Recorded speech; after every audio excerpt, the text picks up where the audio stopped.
মাত্র 15 বছর বয়সে যখন ডক্টররা এক অসহায় মাকে জানালেন আপনার ছেলের হৃদস্পন্দন স্বাভাবিক নয়, যে কোনো মুহূর্তে ওর প্রাণ যেতে পারে, ঠিক তখনই শেষ হয়ে যেতে পারত ফুটবলের একটা অধ্যায়।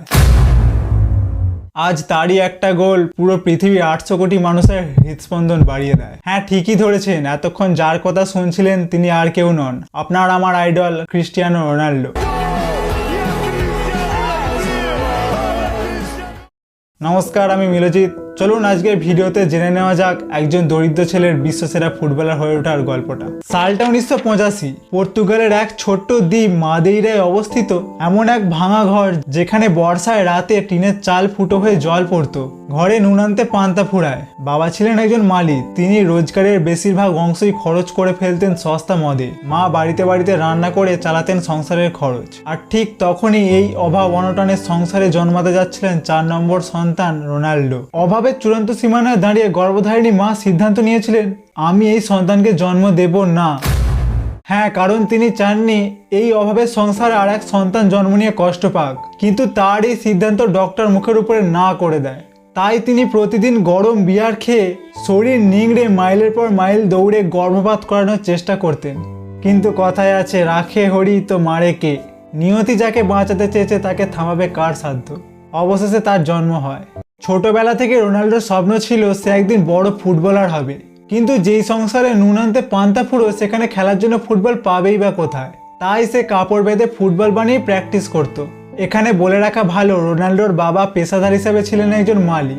এর সাথে সাথে তিনি একটি লোকাল ফুটবল টিমের কিটম্যান, অর্থাৎ খেলোয়াড়দের পোশাক সরঞ্জাম দেখাশোনার কাজ করতেন। এর মাধ্যমেই ছোট্ট রোনাল্ডোর বড় মাঠে খেলার সুযোগ হয়।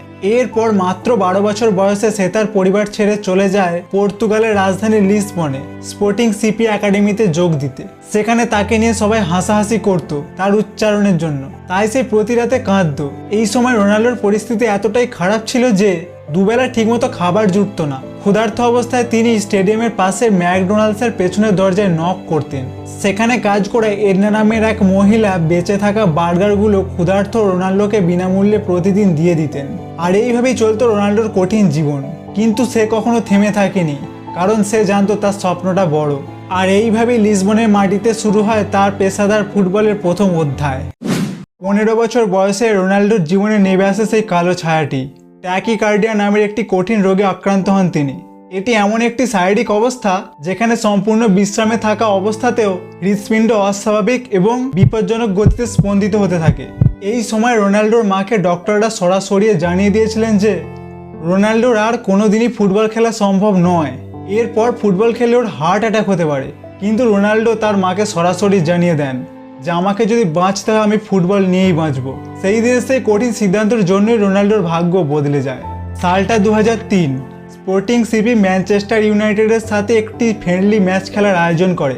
এই ম্যাচে রোনাল্ডো স্পোর্টিং সিপির হয়ে এমন এক দুর্দান্ত পারফরমেন্স করেন যা দেখে বিপক্ষ দল ম্যানচেস্টার ইউনাইটেড সেই রাতেই তাকে দলে নেওয়ার প্রস্তাব দেন।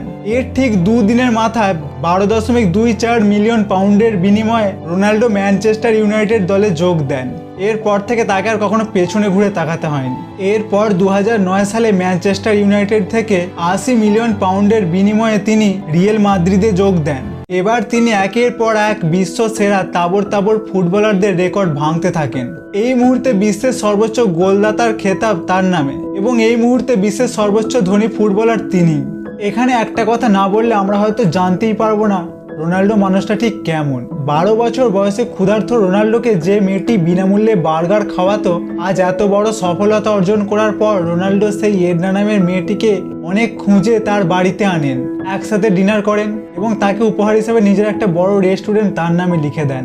এখান থেকে আমরা যে জিনিসটা শিখতে পারি, জীবনে সফলতা অর্জন করার পর সেই মানুষগুলোকে কখনোই ভুলে যাওয়া উচিত নয় যারা কঠিন সময় আমাদের পাশে ছিল। ভিডিওটা ভালো লাগলে অবশ্যই লাইক কমেন্ট করবেন এবং এরকম আরো ভিডিও দেখতে হলে চ্যানেলটা সাবস্ক্রাইব করবেন। ধন্যবাদ।